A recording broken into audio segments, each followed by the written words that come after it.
Aymanın qədin yavsını öyrənsən, sözlərin dinə mavsını öyrənsən, ərəbin əlif mavsını öyrənsən, oxu Qur'anı qirauyətdən çox, oxu Qur'anı qirauyətdən çox.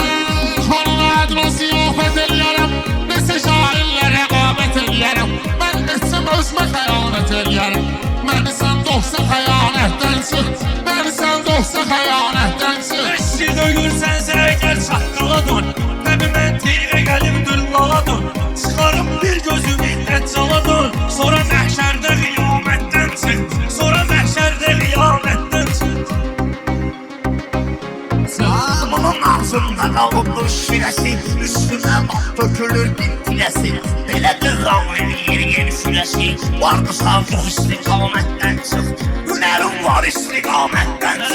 Ayların meyxanəsindən demədim, yenə də söhbəti mən həm demədim, yenə vicdanda olan məhkəmədir, hünərin varsa sinayətdən çıx, hünərin varsa sinayətdən çıx.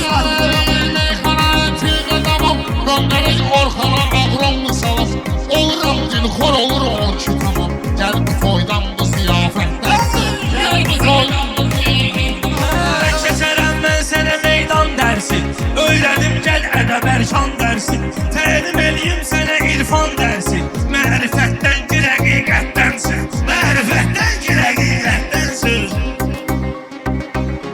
Mən dönürəm hərdən bilin baxdala mən, yəni hörmət edirəm axsaqqala mən, sənin mehman belə gətirim hala mən, gəlginəm sürüşə müşaviyyətdən, gəlginəm sürüşə müşaviyyətdən. Baxıram sözündə mənaya belə, sən söyləyən belə misraya belə, kim dedi düşdəli sevdaya belə, indi də sevgi məhəbbətdən çıx, indi də sevgi məhəbbətdən çıx. Məni tabi gəlsə durub sağlamasam, bunları səhnədə bərmaqlamasam, bugün Orxan bunları bağlamasam, bu rəşad sözlü rəşadətdən çıx, bu rəşad sözlü rəşadətdən çıx. Asibəllər bir qunut eyləginə, mən deyən yerdə sükut eyləginə, dedi Qur'an ki sücud eyləginə, demədi ilahi inayətdən çıx. Aydınmış şüddidi bədən yola, afərin baycanın vətən yola, söyüşün elə söyüşün nədən yola, nazı qəmzə ilə nəzakətdən çıx, nazı qəmzə ilə nəzakətdən çıx. Ay aydın ağlamatan söz danışaq, gəl yalan danışmayaq, düz danışaq, bizə imkan yarat ki biz danışaq, zülmov qurban olun xətdən çıx, zülmov qurban olun xətdən çıx. Beni toyda ziyafətdə yaşa, verilir bir dəfə hörmətdə yaşa, ya sən Allah'ımı cənnətdə yaşa, ya da sən buğlanı cənnətdən çıx, ya da sən buğlanı cənnətdən çıx.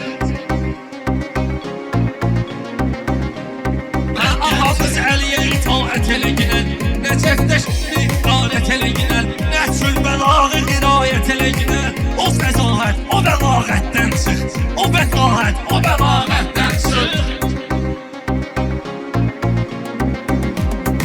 Oynayır avrədə sərhəd danışır, vardır Orxanda şu məqsəd danışır, ağzını açır o sahız bək danışır, sənə qurban bu niyə o məndən çıx,